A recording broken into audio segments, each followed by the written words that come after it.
امیرالمؤمنین 4 سال و خورده حکومت کرد. خب حاکم مسلمینه. شما بیارید که در این 4 سال ایشون 1 بار برای پیغمبر اقامه عزا کرده باشه،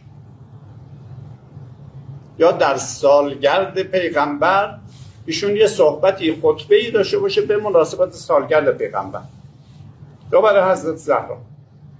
ابدا 1 بار قبر پیغمبر رو تعمیر کرده باشه.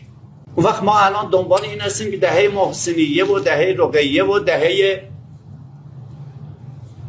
انواع اقسام دهه ها رو داریم درست میکنیم. اینا مناسک هایی هستش که داریم اضافه میکنیم ها. اینا هیچ کدوم از دین نیست، اینا هیچ کدوم از مذهب نیست، اینا به سخره گرفتن دینه، به سخره گرفتن مذهب هستش.